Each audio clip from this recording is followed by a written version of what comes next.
కొన్ని స్వరూపాలలో ఆయనకున్నటువంటి స్వరూపము ప్రేమ అంట. చూడండి, 1 యోహాను 4:8 దేవుడు ప్రేమ స్వరూపి అని ఉంది కదా.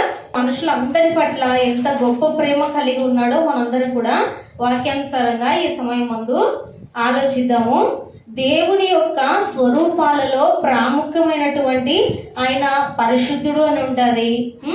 ఆయనకున్నటువంటి లక్షణాలలో ప్రాముఖ్యంగా అందరూ చెప్పుకోదగినది ప్రేమా స్వరూపి.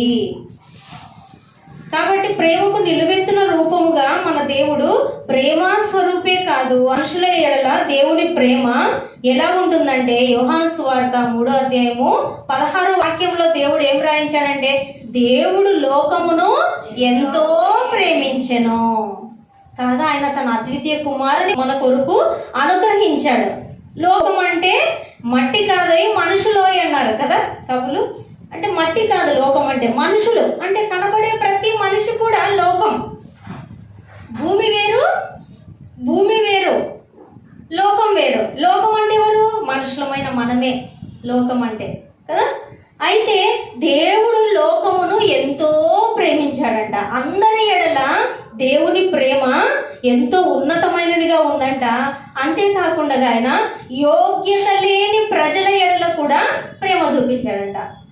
యోగ్యత అంటే మంచివారని కాదు, చెడ్డవారని కాదు, అందరి పట్ల. మత్తయి సువార్త 5:45 ఆయన చెడ్డవారి మీదను మంచివారి మీదను తన సూర్యుని ఉదయింపచేసి నీతిమంతుల మీదను అనీతిమంతుల మీదను వర్షం కురిపించుచున్నాడు. అంటే దేవుని ప్రేమ యోగ్యత లేని ప్రజలు, యోగ్యత అంటే ఆయనకు నచ్చని ప్రజలైనా, చెడ్డవారైనా, దుష్టులైనా, మంచివారైనా, నీతిమంతులైనా అందరి పట్ల ఆయన ప్రేమ సమానముగా ఉంటుందంట.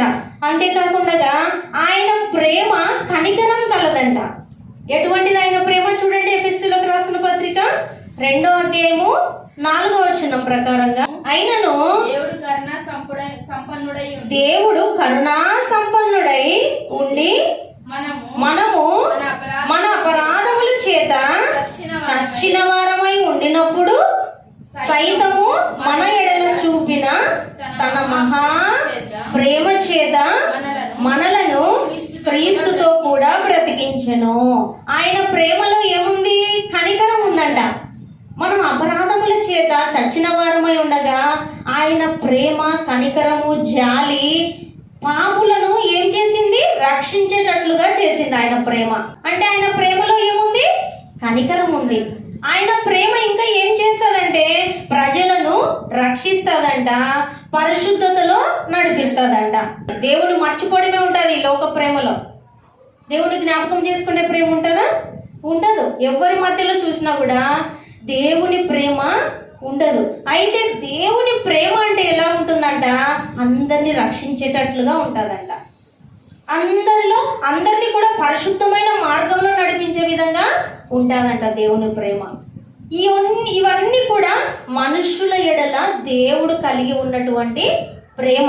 ఆయన యొక్క లక్షణాలు ఎలా ఉంటాయంటే ఇంత గొప్పగా ఉండడమే కాకుండా ఆయన ప్రేమ మనకు ఉచితముగా అనుగ్రహించబడిందంట. ఉచితముగానైనా ఏమన్నా కొన్నామా మనం దేవుని ప్రేమని? ప్రభు యేసుక్రీస్తుల వారిని ఈ లోకంలోకి వచ్చి ఆయన యందు మన పాపములన్నీ కూడా ఆయన కొట్టివేయడానికి మనం ఏమన్నా అప్పగించామా దేవునికి? లేదు కదా. ఆయన ప్రేమ ఉచితముగా మనకు అనుగ్రహించబడిందంట.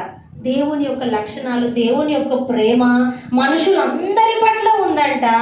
ఎటువంటి వారి పట్లనైనా ఉందంట. యోగ్యత లేకపోయినా దేవుని ప్రేమ మనుషులందరి పట్ల సమానంగా ఉండడమే కాదు, కనికరం చూపిస్తుందంట. ఆయన ప్రేమలో రక్షణ ఉంటుందంట. దేవుని ప్రేమ మనందరి పట్ల పరిశుద్ధమైన మార్గములో నడిపించేదిగా ఉంటుందంట. అయితే దేవుని ప్రేమ ఇలాగుందంట. మన ప్రేమ దేవుని పట్ల ఎలా ఉండాలి చూద్దామా? దేవుని వాక్యంలో మత్తయి సువార్త 6:24 ఎవడును ఇద్దరు యజమానులకు దాసుడుగా ఉండడు, ఒకరిని ద్వేషించి ఒకరిని ప్రేమించును, ఒకని పక్షముగా ఉండి ఒకని తృణీకరించును. మీరు దేవునికిని సిరికిని దాసులుగా ఉండనేరరు. ఇక్కడ దేవుని వాక్యంలో ఏం రాసించారంటే, ఎవరు కూడా ఎక్కడికి వెళ్ళినా ఇద్దరు యజమానులు ఉంటారా? ఉంటారు కదా. పని చేసే చోటుకి వెళ్ళారనుకోండి, అందరినీ చూసుకోవడానికి ఒకరే కదా యజమానులు ఉంటారు కదా, ఇద్దరు ఉంటారా? ఎక్కడికి వెళ్ళినా ఒకరు ఉంటారు పెద్దగా, వాళ్ళకి సలహా ఇవ్వడానికి, మార్గంలో నడిపడానికి ఒక్కరు ఉంటారు. అయితే ఒక దాసునికి ఇద్దరు యజమానులు ఉన్నారంట. అలాగా క్రైస్తవులమైన మనందరికి కూడా ఇద్దరు ఉండకూడదు, ఒక్కరు ఉండాలి కదా. ఆత్మానుసారంగా ఏమో క్రీస్తే నా యజమానుడు, క్రీస్తే నా శిరస్సు, క్రీస్తే నా సర్వము అంటారు. శరీరానుసారంగా ఏమో సాతానే, సాతాన్ ఆలోచనలే, లోక సంబంధమైన ఆలోచనలే. మనం వినేది, మనం చేయాలనుకుంటున్నదంతా ఆత్మ సంబంధమైనది, మనం పాటించేదంతా శరీర సంబంధమైనది. ఒక దాసునికి ఇద్దరు యజమానులు ఉండనవసరం లేదు. ఉంటే ఏం జరుగుతుంది? కీడు జరుగుతుంది. ఒక యజమానుడేమో ఆ పని చేయంటాడు, ఇంకొక యజమానుడు ఏం చెప్పినారా నీకు, ఇప్పుడు చీరలు సర్దమన్నా నువ్వు కసు గుడుస్తావా? ఏం జరుగుతుందమ్మా అక్కడ? ఎవరికి న్యాయం చేయలేరు కదా. ఇద్దరు యజమానుల చేతిలో వాళ్ళకి ఏం జరుగుతాయి? చీవాట్లే కదా. వాళ్ళకి ఏం నష్టమే ఉంటుంది తప్ప లాభం ఉండదు దాసునికి. ఒక్క యజమానుడు అనుకోండి, చక్కగా ఏది చెప్పినాడో యజమానుడు ఆ పని చేయడానికి ఆస్కారం ఉంటుంది. ఇద్దరు యజమానులు ఉంటే వాళ్ళని భరించడం దాసునికి కష్టం. మన క్రైస్తవులుగా మన పరిస్థితి కూడా అదే అవుతుంది. లేనిపోని సమస్యలు తీర్చుకోవడానికి కారణం అవుతుంది ఇద్దరు యజమానులుగా కలిగి ఉంటే. మనము ఒక్కరిని కలిగి ఉండాలి, అది ప్రభు అయిన యేసుక్రీస్తుల వారినే యజమానుడిగా కలిగి ఉండాలి. కాబట్టి మనం అందరం కూడా ఎలా ఉండాలి? రెండు పడవలలో కాలు పెట్టే విధంగా ఉండకూడదు. ఒక పడవలో ఉంటే కాళ్ళు క్షేమంగా మన ప్రయాణము జరుగుతుంది తప్ప ఒక కాలు ఒక పడవలో, ఒక కాలు ఒక పడవలో పెడితే పడిపోతాం నీళ్ళలో కదా. ఒక్కొక్క దారిన ప్రయాణం చేస్తుంటది. అలాగా ఇద్దరు యజమానులకు మనం దాసులుగా ఉండకూడదు. దేవుడికైనా సిరికైనా ఏదో ఒక్కదానికే ఉండాలి. అందుకే దేవుడు అంటాడు ప్రకటన గ్రంథంలో, నీవు వెచ్చగానైనా ఉండు, చల్లగానైనా ఉండు, నీవు లోక సంబంధిగా ఉండు, ఆత్మానుసారంగా ఉండు, రెండు కాకుండా ఎటు కాకుండా నులివెచ్చని స్థితిలో ఉంటూ ఉమ్మేస్తాను అన్నాడు. దేనికి పనికిరావు కదా కదా. నా నామానికి అవమానం వచ్చినట్లు కదా. అటు ఇటు రెండు రకాలుగా జీవిస్తుంటే వీళ్ళు క్రైస్తవులు అంటే దేవునికి అవమానం కదా. అందుకే దేవుడు, మనము దేవుణ్ణి ఎంతగా ప్రేమించాలంట. మనల్ని అయితే దేవుడు ఎంతో ప్రేమించాడు. క్రైస్తవులుగా మనము దేవుని పట్ల అన్నిటికంటే మనము మిన్నగా ప్రేమించాలంట. మొట్టమొదటి స్థానము దేవునికే మన జీవితంలో ఇచ్చేవారముగా ఉండాలి. అన్నిటికంటే మన లైఫ్లో ఏ పరిస్థితుల్లోనైనా మనము అన్నిటికంటే దేవుని ఎక్కువగా ప్రేమించే వారంగా ఉండాలి. ఇది క్రైస్తవులు దేవుని పట్ల కలిగి ఉండాల్సిన ప్రేమ. మనకు దేవుని పట్ల ఎటువంటి ప్రేమ ఉండాలి?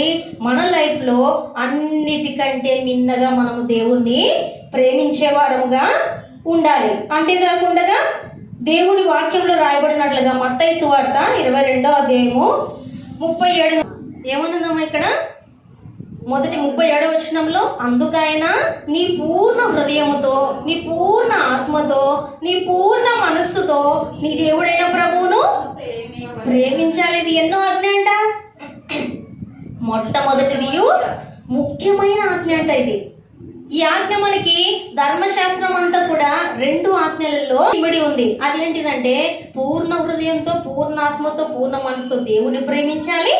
నెక్స్ట్ 2వ ఆజ్ఞ ఏంటిదంటే నిన్ను వలే నీ పొరుగువానిని ప్రేమించాలి. ఇవి 2 ఆజ్ఞలు. అందులో ముఖ్యమైన ఆజ్ఞ, మొదటి ఆజ్ఞ ఏంటిది? దేవుణ్ణి ప్రేమించడం కదా. అదే కదా మనకి ఇక్కడ రాయబడింది 37వ వచనంలో, దేవుణ్ణి ప్రేమించడం. అంటే క్రైస్తవులం మనము మన జీవితంలో దేవునికి మొదటి ప్రాధాన్యత ఇవ్వడమే కాదు, ఆయనని ఎంతగా ప్రేమించాలంట, మన పూర్ణ హృదయంతో, సంపూర్ణ 100%, మన పూర్ణ మనసుతో, మన పూర్ణ ఆత్మతో దేవుణ్ణి ప్రేమించాలి. అది మొదటి ఆజ్ఞ. పాటిస్తున్నామా మనం మొదటి ఆజ్ఞను? పూర్ణంగా ప్రేమిస్తున్నామా? ప్రేమించాం కదా. ఏదైనా ఇంట్లో ఫంక్షన్లు పెట్టుకున్నాం అనుకోండి, దేవుడి వాక్యానికి సంపూర్ణంగా పాస్టర్ గారు వాక్యం మాత్రం ఎంత చక్కగా ఉండాలంటే అని చెప్తారా? బాగా చెప్పాలి, ఎక్కువ సమయమైనా పర్లేదని చెప్తారా? అది పూర్ణ మనసు అంటారా? భోజనాల దగ్గర అయితే ఎంత సమయమైనా పోవచ్చు, కానీ వాక్యం దగ్గర మాత్రం 10 minutes 5 minutes అది పూర్ణ మనసేనా? కాదు కదా. మన పూర్ణ మనస్సుతో దేవుణ్ణి ప్రేమించాలని దేవుని వాక్యం చెప్తుంది. కాబట్టి మనము దేవుని ఎడల మన ప్రేమ ఏ విధంగా చూపిస్తున్నాము? నిజంగా పూర్ణ హృదయంతో ప్రేమిస్తున్నామా దేవుణ్ణి? మన జీవితంలో మొట్టమొదటి స్థానం దేవునికి ఇస్తున్నామా? క్రైస్తవులుగా మనం అందరం పరీక్షించుకోవాలి. మన దేవుడైతే మనకు అడగకుండానే అన్ని చేస్తున్నాడంట. దేవుని పట్ల మనమైతే ఇటువంటి ప్రేమను చూపాలంట. అన్నిటికంటే ప్రధానంగా దేవుణ్ణి ప్రేమించే వారంగా ఉండాలి. అంతేకాకుండా లూకా సువార్త, మనం నిజంగా దేవుణ్ణి ప్రేమిస్తున్నాం అనుకోండి, అందులో కృతజ్ఞత ఉంటుందంట. అది చూద్దామా వాక్యంలో? లూకా సువార్త 7వ అధ్యాయము 42. తీర్చుటకు వారి యొద్ద ఏమీ లేకపోయిన గనుక అతడు వారిద్దరిని క్షమించెను. కాబట్టి వీరిలో ఎవడు అతని ఎక్కువగా ప్రేమించునో చెప్పుమని అడిగాను. ఇక్కడ యేసుక్రీస్తుల వారి గురించి పైన జరిగితే, యేసుక్రీస్తును సీమోన్ అనేటువంటి ఆయన ఇంటికి ఆహ్వానిస్తాడు భోజనానికి. అక్కడికి పాపాత్మురాలైన ఒక స్త్రీ వచ్చి ఆయన పాదముల మీద కన్నీటితో ఆయన పాపములు తలుచుకుంటూ ఈయన పరిశుద్ధుడని ఆమె ఏడుస్తూ కన్నీళ్లతో పాదాలు కడిగిందంట. తన హెయిర్తో పాదాలు తుడిచిందంట. అయితే ఇక్కడ ఉన్నటువంటి సందర్భంలో సీమోను గారు అంటున్నారు, ఆమె ఎందుకు అంతగా, ఆమె పాపాత్మురాలు కదా, ఆమెను ఏ విధంగా ముట్టనిస్తున్నాడు ప్రభు, దగ్గరికి రానిస్తున్నారు అనేటువంటి సందర్భం అన్నమాట ఈ సందర్భం. అప్పుడు ప్రభు సమాధానం ఇస్తున్నారు అనమాట. ఎట్లా ఇస్తున్నారంటే, ఇక్కడ 41వ వచనంలో ఒకడు 500 దేనారములు, ఇంకొకరికి 50 దేనారములు ఇంత అప్పు ఇచ్చారంట. వింటున్నారమ్మా అందరూ? ఒక ఆయన ఇద్దరికి అప్పు ఇచ్చారంట. ఎలాగిచ్చారు? ఒకరికి 50 దేనారాలు, మరొకరికి 500 దేనారాలు. ఈ విధంగా ఇచ్చిన వారిలో ఇద్దరిని క్షమించినాడంట, ఎవరైతే అప్పు ఇచ్చారో ఆయన. అయితే వీరిద్దరిలో ఎక్కువ ఎవరు ప్రేమిస్తారు ఆయన్ని? ఎవరు ఎక్కువ ప్రేమిస్తారు ఇచ్చినటువంటి ఆయన్ని? ఎవరు ఎక్కువ అయితే అప్పు ఉంటారో వాళ్ళే కదా. ఎవరు ఎక్కువ రుణం ఉంటారో వారు ఎక్కువ కృతజ్ఞత కలిగి ఉంటారు కదా. అవునా కదా? అర్థమవుతుందమ్మా? ఇప్పుడు మనకే ఎవరన్నా ఒకరు తక్కువ ఒకరు ఎక్కువ డబ్బులు తీసుకున్నారు అనుకోండి, ఇప్పుడు మనల్ని ఎక్కువ ఎవరు ప్రేమిస్తారు? ఎక్కువ రుణము క్షమించబడిన వాళ్ళు. ఇద్దరిని క్షమించారు మీరు. 50 రూపాయలు తీసుకున్న వాడిని క్షమించినారు, 500 తీసుకున్న వాడిని క్షమించారు. అయితే మిమ్మల్ని రివర్స్ లో ఎవరు ఎక్కువ ప్రేమిస్తారు?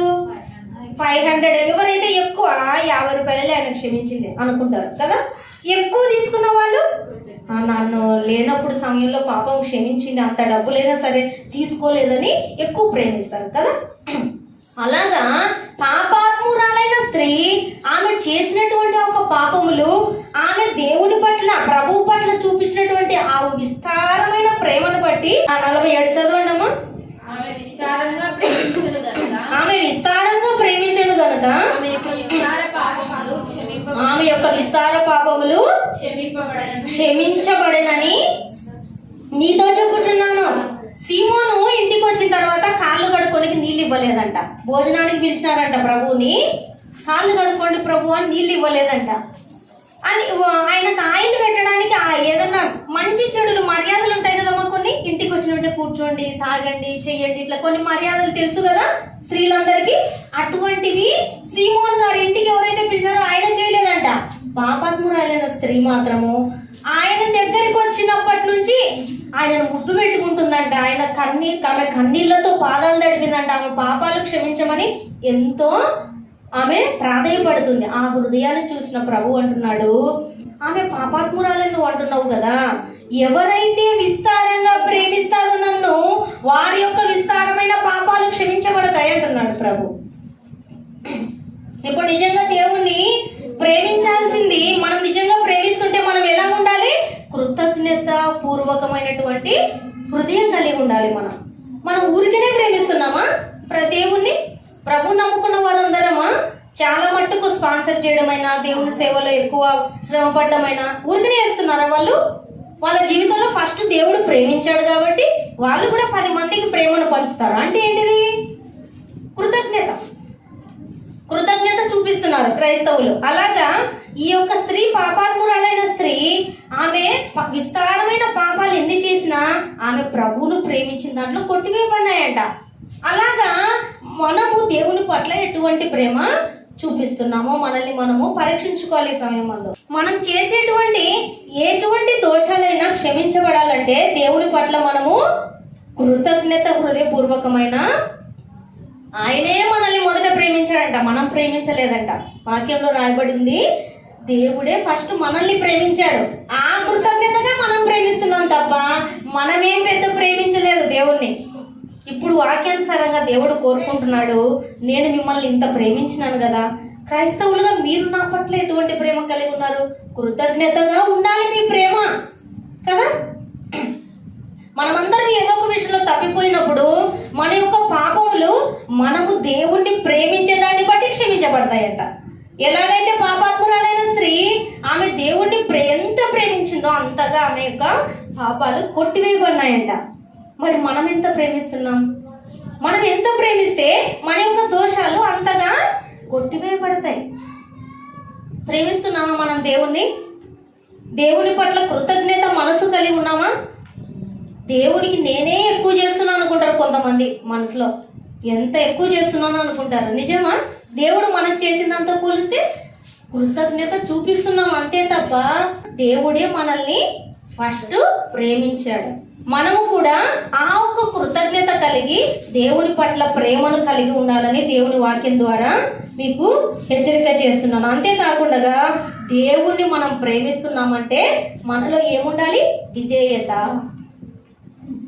నేను దేవుణ్ణి ప్రేమిస్తున్నామని చెప్పి వాక్యానుసారంగా జీవించలేదనుకోండి, దేవుణ్ణి ప్రేమించినట్టంట. చూద్దామా వాక్యంలో?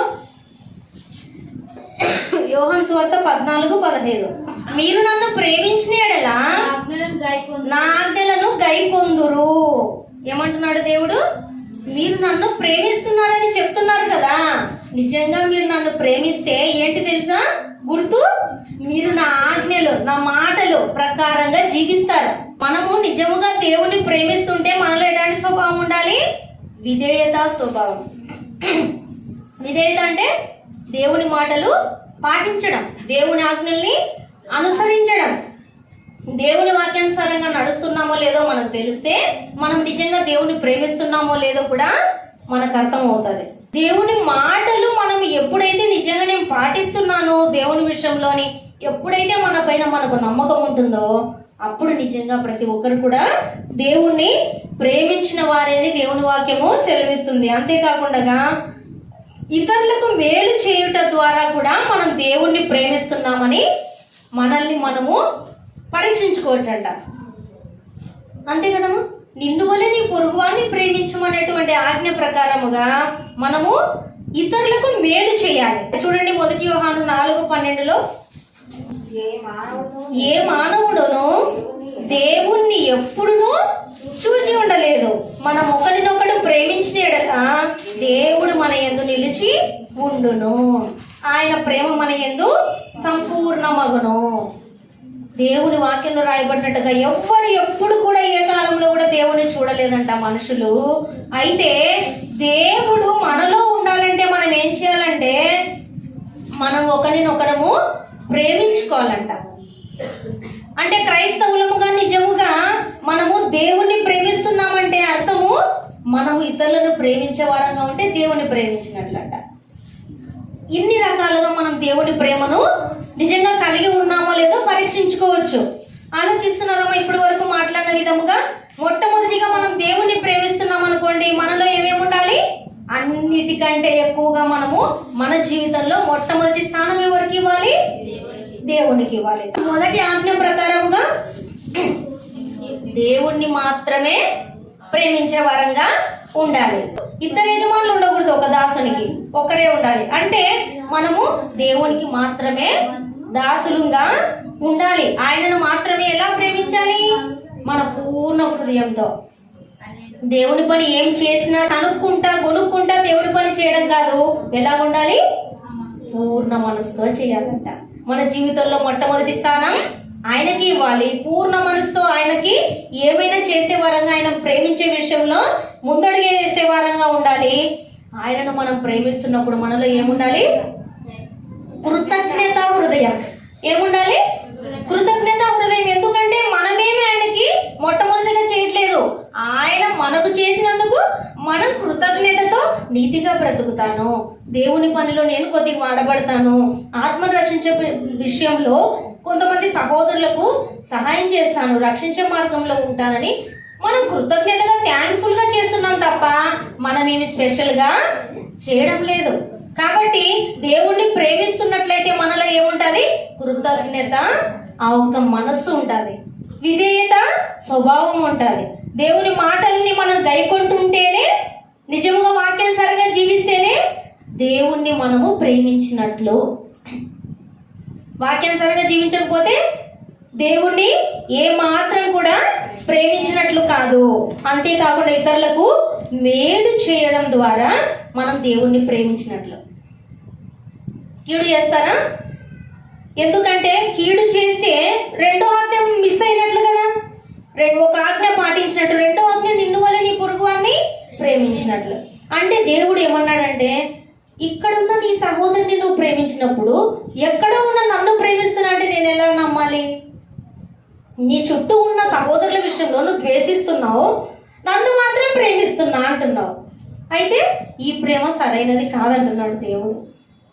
నీ సహోదరులందరికీ మేలు చేసే విధంగా నీవు ఉంటే నిజంగా నువ్వు నన్ను ప్రేమిస్తున్నట్లు అంటున్నాడు. అంటే క్రైస్తవులందరూ కూడా దేవుని పట్ల ఇటువంటి ప్రేమను చూపించే వారంగా మనం అందరము ఉండాలని దేవుని వాక్యం మనందరితో కూడా మాట్లాడుతుండగా మనల్ని మనం పరీక్షించుకొని, నిజముగా దేవుడు నన్ను ప్రేమించిన విధముగా నేను కూడా దేవుడు కోరుకున్నట్లుగా దేవుని పట్ల ప్రేమ కలిగి ఉండాలని నిర్ణయం తీసుకోవాలి. అంతేకాకుండా మనుషుల ఎడల, ఇప్పటి వరకు దేవుని ఎడల మనము ఎలా ఉండాలో ప్రేమ తెలుసుకున్నాం. మనుషులందరి పట్ల ఏ విధమైన ప్రేమ కలిగి ఉండాలో వాక్యంలో చూద్దాము. 1 కొరింథీయులకు రాసిన పత్రిక 16వ అధ్యాయము 14వ వచనం. మీరు చేయు కార్యములన్నీ ప్రేమతో చేయడి. ఎలా ఉండాలంట? మనుషులందరి పట్ల క్రైస్తవుల యొక్క ప్రేమ మనుషులందరి పట్ల ఎలా ఉండాలంట? మన ప్రేమ, మనం చేసే కార్యాలన్నీ ఎలా ఉండాలంట? ప్రేమతోనే చేయాలంట. పేరు కోసం కాదు, ప్రేమతో. నేను ఈ పని చేస్తే నాకు పేరు వస్తుంది, అందరు నన్ను మెచ్చుకుంటారు అని కాదంట. మనం చేసే క్రియలన్నీ ఎలా ఉండాలి? ప్రేమతోనే. ఎవరితో? అందరితో. అందరితో, సమస్త మనుషులందరితో కూడా మనము ప్రేమతోనే మనం చేసే క్రియలు ఉండాలి. అంతేకాకుండా క్రైస్తవులు ప్రేమ కలిగి నడుచుకోవాలంట. మన దగ్గర డబ్బులు లేదనుకోండి, డబ్బు సంపాదించడం కోసం ప్రయాసపడతామా లేదా? అలాగా ఒకవేళ ఇప్పటి వరకు మనలో ప్రేమ లేకుంటే, దేవుని ప్రేమ ఇప్పటి వరకు మనుషులందరి పట్ల లేకుంటే, ప్రేమ కలిగి ఉండుటకు ప్రయాసపడనేది దేవుని వాక్యంలో చూడండి.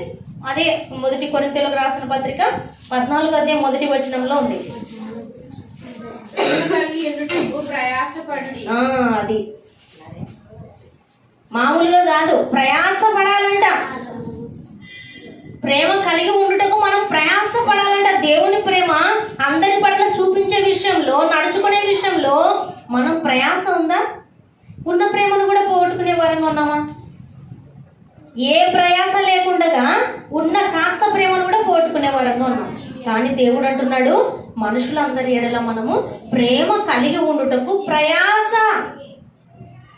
ఉందా? ఆ ప్రయాస మనలో ఉండాలని దేవుని వాక్యం సెలవిస్తుంది.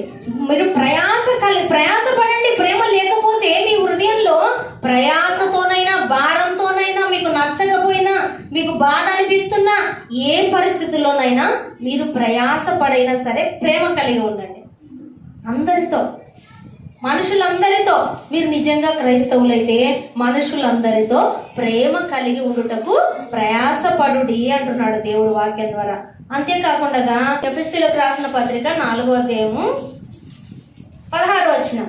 ఆయన శిరస్సై ఉన్నాడు, ఆయన నుండి సర్వ శరీరము చక్కగా అమర్చబడి తనలోనున్న ప్రతి అవయవము తన తన పరిమాణము చొప్పున పని చేయుచుండగా ప్రతి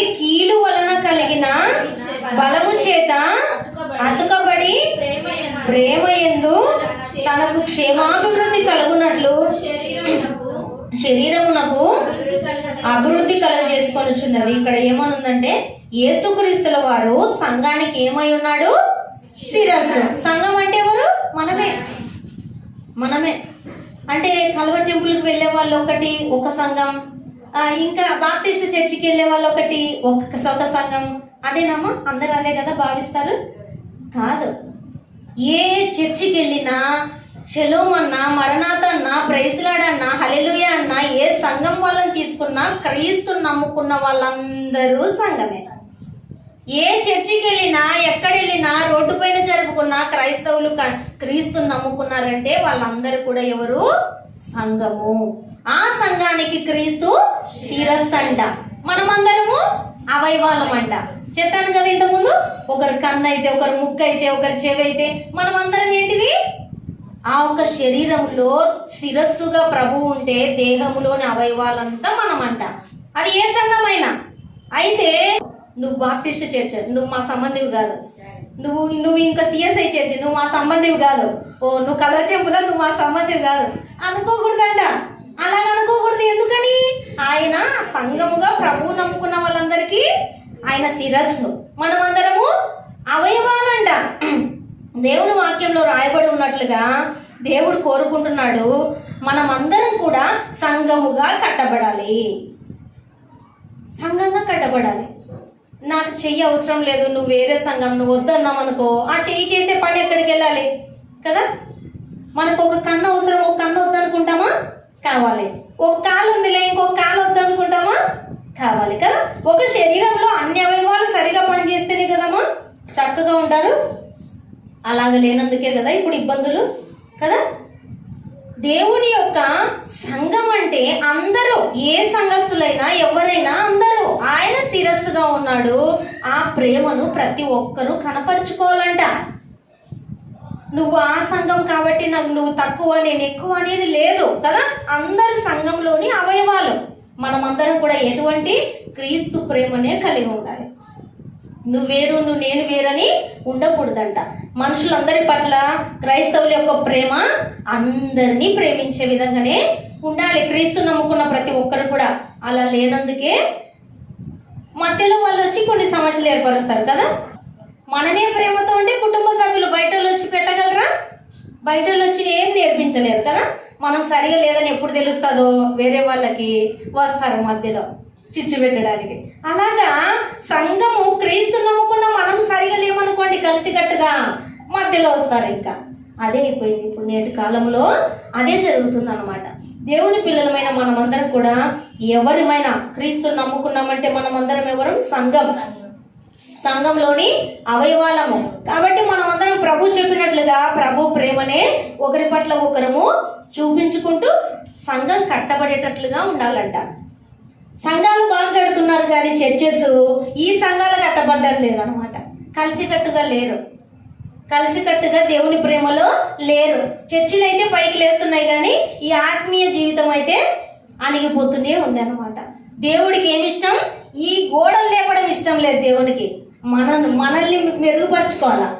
దేవునికి ఆలయమే మనము. నీ దేహమే దేవుని ఆలయం అన్నాడు. మన దేహాలని మనము పవిత్రంగా పరిశుద్ధంగా కాపాడుకుంటూ ప్రేమను చూపిస్తూ ఉన్నవారం అయితే మన హృదయంలో మనలో దేవుని ఆత్మ నివసిస్తారట. ఆయన చర్చిలలో ఉండడు, ఎక్కడ ఉండడు, ఉండేదే మనలోనే. మనం ఆయనకి ఇష్టం, మనల్ని ఆయన కొరకు కట్టుకున్నాడు. మన అందరిలో ఉండాలనుకుంటే మనం మాత్రం ఏం చేస్తాం? మేము ఒక్కొక్క రోజు ఒక్కొక్క ప్రోగ్రాం పెట్టుకుంటాం, అప్పుడు చర్చిలోకి వస్తాం, అప్పుడు మాత్రం ఉండు మా 2-3 మధ్యలో, అప్పుడు నడిపించే ప్రోగ్రాం అంతా అంటాం కదా. మన ఇంట్లోకి అవసరం లేదా? చర్చిలో ఉండాలి కదా. శుక్రవారం, ఆదివారం, బుధవారం ఈ రోజులు ఉంటే చాలు మనకు దేవుడు. అది కూడా చర్చిలోనే. మళ్ళీ మనం వెంటొద్దు, మాకు తోడుగా ఉండి నడిపించు, కానీ మా హృదయంలో అయితే అస్సలు వద్దంటాం కదా. దేవుడికి మన హృదయంలో చోటు కావాలి, మనలో పవిత్రత కావాలి, దేవుడికి విధేయత చూపించేవారు కావాలి. దేవుని ప్రేమను ఎటువంటి వారి పట్లనైనా దేవుడు ఎలా చూపిస్తున్నాడో యోగ్యత లేని వారి పట్ల కూడా మనల్ని కూడా అదే ప్రేమనే చూపించమంటున్నాడు. నీవు కూడా చెడ్డవారైనా, నిన్ను బాధ పెట్టేవారైనా, నిన్ను హింసించేవారినైనా అందరి పట్ల సమానమైన ప్రేమనే చూపించమని దేవుడు కోరుతున్నాడు. అంతేకాకుండా క్రైస్తవులు ప్రేమించుటను తమ కుటుంబంతోనే ప్రారంభించాలంట. ప్రేమ ఎక్కడ స్టార్ట్ అవ్వాలి? కుటుంబంలోనే. ఇప్పుడు మాట్లాడుకున్నట్టుగా కుటుంబంలో ప్రేమ లేకుండా బయట ప్రేమ చూపిస్తున్నాం అనుకో, ఏమన్నా బాగుంటుందా? కదా, మన బిడ్డల్ని పస్తు పెట్టేసి ఏం ఆకలి అవుతున్నా, అల్లాడుతున్నా, వాళ్ళకి ఏమాత్రం ఫుడ్ పెట్టకుండా బయట భోజనం ప్యాకెట్లు పంచుతున్నాం అనుకో, ఏమంటారమ్మా చూసేవాళ్ళు? వీళ్ళు ఎందుకు పంచుతున్నారో తెలియదు, ఇంట్లో చూడిపోలే బాబు ఎట్లా అడుగుతున్నాడో, ఆకలితో అలవటిస్తున్నాడు, బయట ఏమో ఫుడ్ పంచుతున్నారు. వీళ్ళు దేనికోసమమ్మా? పేరు కోసమా? ఫస్ట్ ప్రేమ ఇంటి నుండి స్టార్ట్ అవ్వాలి. ఇంట్లో మంచి సాక్ష్యం ఉండాలి. భర్తకి భార్య పట్ల, భార్యకు భర్త పట్ల, పిల్లలకి తల్లిదండ్రుల పట్ల, తల్లిదండ్రులకి పిల్లల పట్ల సాక్ష్యం బయటోళ్ళు కాదు ఇవ్వాల్సింది, మనం ఇచ్చుకోవాలి. కొంతమంది అంటుంటారు కదా, మా బాబు ఊరోళ్ళు అందరికీ మంచోడమ్మా, మా ఇంటికి వచ్చి చూస్తే తెలుస్తుంది మీకు. ఊర్లో అందరికీ మంచోడేనంట, అందరికీ హెల్ప్ చేస్తుంటారంట మంచి పేరు కోసం. కానీ ఇంట్లో మాత్రం బాధ పెడుతూనే ఉంటారంట తల్లిని తండ్రిని. కాదు, దేవుడు కోరుకుంటున్నాడు మనకు నిజంగా ప్రేమ ఉంటే అది కుటుంబం నుండే స్టార్ట్ అవ్వాలి. మన బిడ్డలు మన గురించి సాక్ష్యం ఇవ్వాలి. మన తోటి వారు, మన ఇంట్లో భర్త కావచ్చు, మన బంధువులు కావచ్చు, ఇంటి వారు కావచ్చు, నువ్వు ప్రేమ కలిగిన దాని అని సాక్ష్యం ఇవ్వాలి. ఇప్పుడు చూసుకోవాలి మరి మన కుటుంబంలో ఎంత ప్రేమ మనము కలిగి ఉన్నామో లేదో అని మనము వాక్యానుసారంగా ఆలోచించుకోవాలి. నిజంగా నాకు ప్రేమ ఉందా? అందుకే స్టార్ట్ అవ్వాల్సింది ప్రేమ ఇంటి నుండే. అప్పుడు మనం బయటి వాళ్ళ పట్ల కూడా ప్రేమ అనేది కనబడుతుంది. క్రైస్తవుల యొక్క ప్రేమ సహోదరుల యందు నిలిచి ఉండాలంట. అందరి పట్ల, సహోదరులందరి పట్ల నిలిచి ఉండాలి. క్రైస్తవుల యొక్క ప్రేమ మన ఇరుగు పొరుగు వారి మధ్య కూడా ఉండాలి, చూపించాలి, సాక్ష్యంగా నిలబడాలి, దేవుడికి మహిమకరంగా నిలవాలి. ప్రభు నమ్ముకున్నాం అనేటువంటి ఒక స్పెషల్ ఒక ప్రేమ మన ఇరుగు పొరుగు వారు చూడగలగాలంట. చూడగలిగేటట్లుగా ఉందా మనలో దేవుని ప్రేమ? అన్ని గమనిస్తాడమ్మా దేవుడు. అన్ని తీర్పు దినమందు మనము లెక్క అప్పగించుకోవాల్సి వస్తుంది. ఎటువంటి ప్రేమకు సాదృశ్యమే మన దేవుడైనప్పుడు ఆ ప్రేమ మన హృదయంలో లేకుంటే ఏం ప్రయోజనం? దేవుని నమ్ముకోని వెళ్తాం, ఆ కన్ను మూస్తే దేవుని లోకానికి వెళ్ళలేం. దేవుడు చూపిస్తున్న ప్రేమను మనం కూడా చూపించాలంట. ఇంటి నుండి స్టార్ట్ అయ్యి బయట అందరికీ, సహోదరులకి, ఇరుగు పొరుగు వారికి, బంధువులకి, శత్రువులకి, ఎటువంటి వారికైనా శత్రువులు ఉన్నారా వారికి కూడా చూపించాలంట ప్రేమ. ప్రభువు పట్ల విశ్వాసం ఉంది మనందరికీ. అయితే విశ్వాసంతో పాటి క్రియలు, ప్రేమతో కూడిన క్రియలు కూడా మనలో ఉండాలని దేవుడు మాట్లాడుతున్నాడు. అయితే కొన్ని ప్రేమలు మాత్రము తప్పు మార్గంలో కూడా నడిపిస్తుంటాయంట. కొన్ని ప్రేమలు ఎటువంటి ప్రేమలు? లోకాన్ని ప్రేమించే ప్రేమలు. 1 యోహాను 2:15.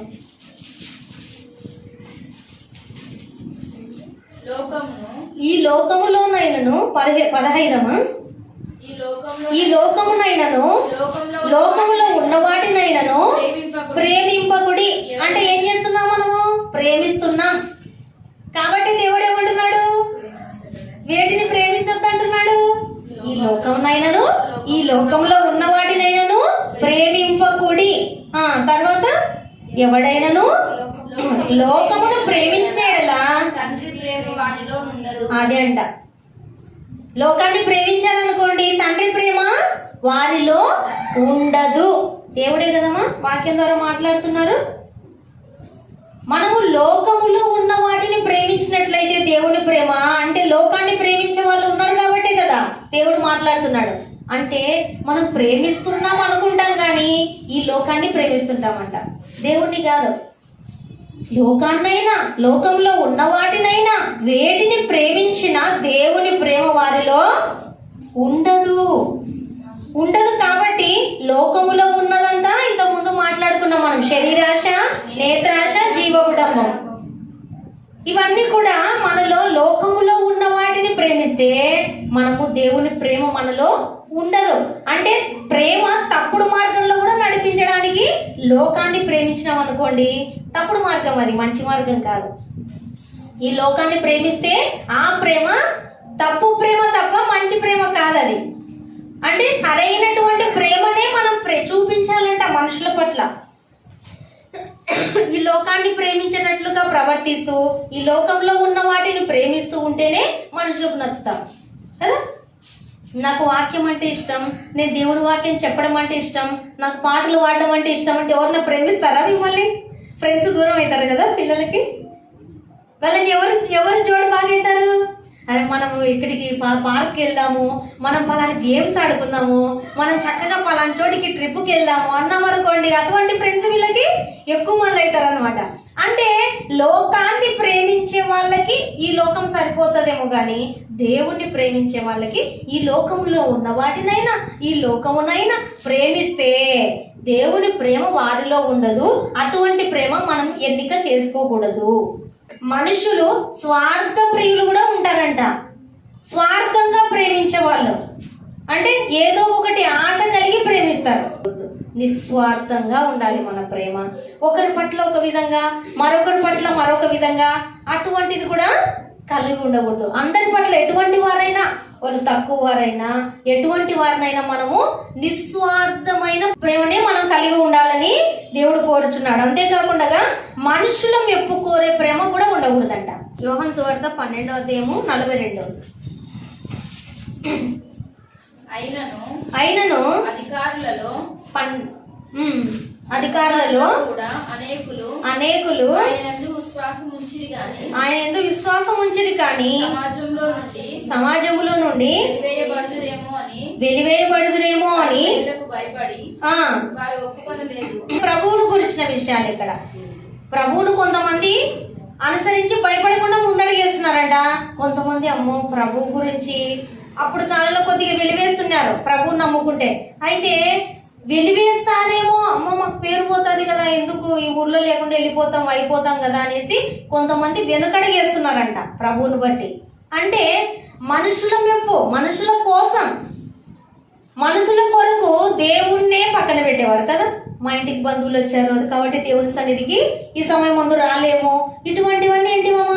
దేవుని మెప్ప మనుషుల మెప్ప? మనుషుల మెప్పు. మనుషుల మెప్పు కోరే ప్రేమను కూడా మనం ఉంచుకోకూడదంట. అది కీడుకు కారణం, అది నష్టాన్ని కలగజేసేదన్నమాట. దేవుని మెప్పుడు పొందుకునేలా ఉండాలి తప్ప మనుషుల మెప్పు కోరుకునే ప్రేమను మనము కలిగి ఉండకూడదు. అలాగే చీకటిని ప్రేమించే ప్రేమ అంటే యోహాను సువార్త 3వ అధ్యాయము చివరి వచనం. యోహాను సువార్త 3:19. వెలుగు లోకంలోనికి తమ క్రియలు చెడ్డవైనందున మనుషులు వెలుగును ప్రేమింపక చీకటినే ప్రేమించిరి. ప్రభు ఈ లోకంలోకి వచ్చాడు కదా, ఆయన వెలుగుగా ఉన్నప్పుడు తమ క్రియలు, మనుషుల యొక్క క్రియలు చెడ్డవైనందున ప్రభువును ప్రేమించలేదంట, చీకటినే ప్రేమించారంట. కాబట్టి మనము వెలుగును ప్రేమించే వారంగా ఉండాలి. ప్రభు వెలుగైన ఆయన ఎంత చెప్తున్నా నేనే దేవుని కుమారునని ఆయన ధృవీకరించేసినారు. నేనే దేవుని కుమారుని మీ కొరకు వచ్చానని చెప్తున్నా ఆయనని వెలివేశారు, దూషించారు. అంటే వాళ్ళు ఏం చేసినట్లు? వెలుగును ప్రేమించినట్టు, చీకటిని ప్రేమించినట్టు. అంటే మనలో ఎటువంటి ప్రేమలు ఉండకూడదు. ఇప్పటి వరకు ఎటువంటి ప్రేమ కలిగి ఉండాలో చూసుకున్నాము. ఎటువంటి ప్రేమ కలిగి ఉండదు అంటే ప్రధానముగా 4 రకాల ప్రేమ. లోకాన్ని ప్రేమించే ప్రేమ మనలో ఉండకూడదు. రెండోదిగా స్వార్థపూరితమైన ప్రేమ ఉండకూడదు. అంటే ఏదో వస్తాదనో, వస్తేనే చేస్తానో ఇటువంటి ప్రేమ మనలో ఉండకూడదు. మనుషుల మెప్పు కోరే ప్రేమ ఉండకూడదు. దేవుని మెప్పు కోసమే మనం చూడాలి తప్ప మనుషుల మెప్పు కోసం మనం దేవుణ్ణే పక్కన పెట్టే ప్రేమను మనము కలిగి ఉండకూడదు. అలాగే వెలుగును ప్రేమించే ప్రేమను కలిగి ఉండాలి తప్ప చీకటి, అంధకార సంబంధమైనటువంటి చెడ్డ క్రియలు మనం చేస్తూ చీకటిని ప్రేమించే వారంగా ఉండకూడదు. విన్నటువంటి ఒక వాక్యానుసారంగా దేవుడు మనల్ని ఎలా ప్రేమించాడో తెలుసుకున్నాము, మనము దేవుని ఎలా ప్రేమించాలో తెలుసుకున్నాము. అయితే మనుషులందరి పట్ల కూడా ఎటువంటి ప్రేమ కలిగి ఉండాలో తెలుసుకున్నాము. ఎటువంటి ప్రేమ కలిగి ఉండకూడదు. ఎటువంటి ప్రేమ? మనుషుల మెప్పు కోరే ప్రేమ, స్వార్థపూరితమైన ప్రేమ, చీకటిని ప్రేమించకూడదు. ఇంకా ఇంకొకటి లోకాన్ని ప్రేమించకూడదు, లోకంలో ఉన్న వాటిని ప్రేమించకూడదు. ఇవే చేస్తున్నారు ఇప్పుడు అందరూ. ఏవైతే